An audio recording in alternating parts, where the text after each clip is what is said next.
హైవ్యూస్ ఆంధ్రప్రదేశ్లో ప్రభుత్వ ఉద్యోగులు అన్న వాళ్ళు ఎంతమంది వైసీపీకి ఓటేస్తారో మీ గుండెల మీద చేసుకొని చెప్పండి.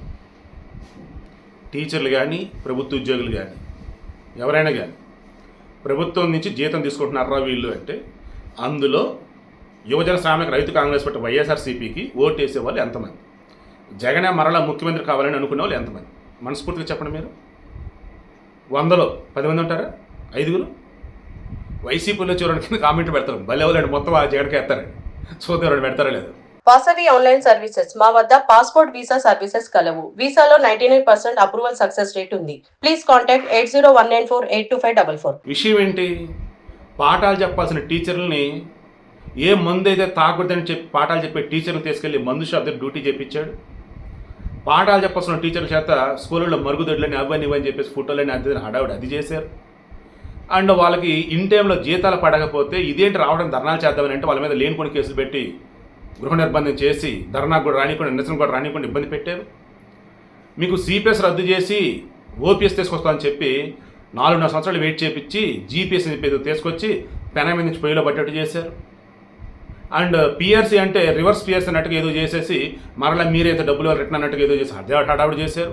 ఈ వేళలో టీచర్లకి ఏంటి ప్రభుత్వ ఉద్యోగులు పిచ్చెక్కిపోయినారు ఒక్కొక్కళ్ళు అయితే. ఇటువంటి వాళ్ళని మనం ఎన్నుకున్నాము అని చెప్పేసి గతంలో. ఎందుకంటే 2019లో 2,90,000 పోస్టల్ బ్యాలెట్లు పడ్డాయి. పోస్టల్ బ్యాలెట్లు అంటే ఇది వీళ్ళవి ప్రభుత్వ ఉద్యోగులు. ఈసారి ఎంతో తెలుసా? అక్షరాల 5,39,189. 5,39,189. అందులో శ్రీకాకుళం నుంచి 38,865 అత్యధికంగా పోస్టల్ బ్యాలెట్లు శ్రీకాకుళం నుంచి 38,865. నెక్స్ట్ వచ్చేసరికి నంద్యాల జిల్లా నుంచి 25,283 పోస్టల్ బ్యాలెట్లు. ఆ తర్వాత కడపలో థర్డ్ ప్లేస్ అయ్యేసరికి ఇంకా వైసీపీలు భయపడతా ఉన్నారు. ఎక్కడ పులివెందులలో జగన్కి 1,00,000 మెజారిటీ వచ్చిందని చెప్పి వైఎస్ భారతి చెప్పినటువంటిది అబద్ధమైద్దో అని అదొకటి. అసలు మెజారిటీ సంగతి దేవుడి వరకు ఒకవేళ ఓడిపోతాడు ఎవరో బాబు ఈ మనిషి అదొక భయం. అండ్ కడపలో షేర్మూల్ ఇంకా ఈజీ గెలిచేసిద్దిరా అని చెప్పేసి అదొకటి. అన్నీ కలగలిపి వైసీపీ వెన్నులో వణుకు పుట్టిస్తున్నాయి. వాళ్ళు అసలు నిద్ర లేకుండా చేస్తూ ఉన్నాయి అనడానికి ఈ పోస్టల్ బ్యాలెట్ ఒకటి ఇక్కడ కనిపిస్తాం. సో కడపలో వచ్చేసి 24,918. నెక్స్ట్ నర్సాపురం వచ్చేసి అచ్చలపం ఇక్కడే ఓకే, రిమైనింగ్ మధ్యలో ఉన్నాయి. అచ్చలపం వచ్చేసి నర్సాపురం 15,320. సో ఈ పోస్టల్ బ్యాలెట్కి సంబంధించి కౌంటింగ్ ఎలా ఏంటి, ఎన్ని టేబుల్స్ వేయాలి ఏంటి అన్నీ రెడీ చేస్తూ ఉన్నారు. పోస్టల్ బ్యాలెట్లు ఎంత భారీ మొత్తంలో నమోదైతే రిమైనింగ్ వాటికి సంబంధించి ఆల్రెడీ ఉంది కాబట్టి 82% నమోదైంది అనుకుంటున్నాం అటు ఓవరాల్గా. దెన్ ఈవీఎం మిషన్లకు సంబంధించి ఎలా ఏంటి అది కౌంటింగ్ టేబుల్స్ అది రెడీ చేస్తున్నారు. ఆల్రెడీ పెమ్మసాని చంద్రశేఖర్ వాళ్ళ వైఫ్ ఎవరైతే ఉన్నారో ఆమె డాక్టరే, అసలు ఆమె చాలా ప్రొఫెసర్ లాగా నీట్గా ఎక్స్ప్లెయిన్ చేసుకుంటూ పోయింది. రేపు కౌంటింగ్కి వెళ్ళే వాళ్ళు మీరు అసలు ఏం చేయాలి ఏంటి మొత్తం. అండ్ ఆల్రెడీ పోస్టల్ బ్యాలెట్లకు సంబంధించి ఎప్పుడు వచ్చే సమస్య ఏంటంటే రిటర్నింగ్ ఆఫీసర్ సంతకం లేకపోయినా సరిగా సీల్ లేకపోయినా అవి డిస్క్వాలిఫై అంటే రిజెక్ట్ చేస్తారనమాట. ఈసారి అలా చేయొద్దు.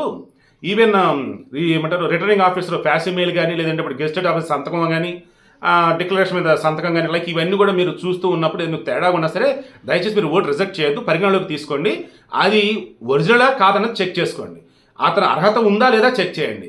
ఈ సంతకాలు కవర్లు సీలింగ్లు ఈ పరిగణలోకి తీసుకొని ఓటుని రిజెక్ట్ చేయటమా యాక్సెప్ట్ చేయటమా అన్నది వద్దండి అని చెప్పేసి ముఖేష్ కుమార్ మీనాని అని అడిగితే ఆయన ఓకే అని చెప్పేసి అన్నాడట. వాస్తవానికి ఆయన ఓకే అని అన్నా మీరు ఖచ్చితంగా రిటర్న్ ఫార్మేట్లో ఇవ్వండి, మౌఖిక ఆదేశాలు కాదు, రిటర్న్ ఫార్మేట్లో ఆదేశాలు ఇవ్వండి. అప్పుడే మేము ధైర్యంగా ఉంటాం. అప్పుడే పోస్టల్ బ్యాలెట్లు ఓట్లకు సంబంధించి ఎవరైతే క్యూలలో నించొని రాత్రులైనా సరే క్యూలలోనే ఉండి ఓట్లు వేసిన టీచర్లు ఉన్నారో ఓట్లు వేసిన ప్రభుత్వ ఉద్యోగులు ఉన్నారో వాళ్ళంతా అప్పుడు మన ఓటుకి ఫలితం దక్కబోతుందని చెప్పేసి అనుకుంటారు అని చెప్పేసి అంటున్నారు. వీళ్ళు ఓకే అని చెప్పేసి అన్నట్టు మనకు తెలుస్తూ ఉంది. పైన కేంద్ర ఎన్నికల సంఘాన్ని కూడా చెప్పుకున్నారట ఆంధ్రప్రదేశ్లో ఎప్పుడూ లేనిది ఈసారి అత్యధికంగా పోస్టల్ బ్యాలెట్లు ఓట్లు నమోదయ్యాయని. సో ఇన్ని మరి ఓట్లు నమోదైన మరి జాగ్రత్తగా ఉండాలని చెప్పేసి వాళ్ళు అన్నారట. అండ్ ఫైనల్లీ మరలా చెప్తున్నా, ఆంధ్రప్రదేశ్లో ప్రస్తుతం అధికార పార్టీ అయినటువంటి వైసీపీ ఇక ఫస్ట్ అండ్ లాస్ట్ ఇదే ఇక అధికారం అంటే. ఇక రానున్న రోజులలో భవిష్యత్తులో ఇక ఏ రోజు వైసీపీ అధికారంలోకి రాదు. ఎందుకంటే చదువుకున్న వాళ్ళు నిరుద్యోగులు ఉద్యోగులు అంతా కూడా ఈసారి ఓటేసింది ఎన్డీఏ కూటమికే. ఇక జగన్గా వద్దంటే వద్దు మాకు అని చెప్పేసి అనుకున్నారు అని చెప్పడానికి ఇదిగో క్లియర్గా ఈ పోస్టల్ బ్యాలెట్లు ఓట్లే మనకు కనిపిస్తా ఉంది.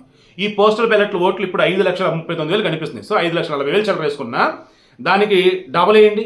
అంటే భార్య ఉద్యోగం అనుకుందాం ఓటేసింది, భర్త ఆటోమేటిక్గా వాళ్ళకి తగ్గట్టుగానే వేస్తారు కదా ఓటు. దెన్ వాళ్ళ ఫ్యామిలీ మెంబర్స్, వాళ్ళ చుట్టాలు, రిలేటివ్స్ ఇలా చెక్ చేసుకుంటూ ఉన్నా కానీ ఖచ్చితంగా నాకు చాలా క్లారిటీగా అనిపిస్తుంది ఏంటంటే ఒకే ఒకటి, వైసీపీ ఓటమి ఎంత దారుణంగా ఉండబోతుందంటే కనీ విని ఎరుగని రీతిలో. ఐఎమ్ షూర్ పాతాళానికి తొక్కడం అంటే ఇదే అనిపించేలాగా వైసీపీ అల్లల్లాడే విధంగా రేపు జూన్ 4న తీర్పు ఉండబోతుందని నాకైతే అనిపిస్తూ ఉంది.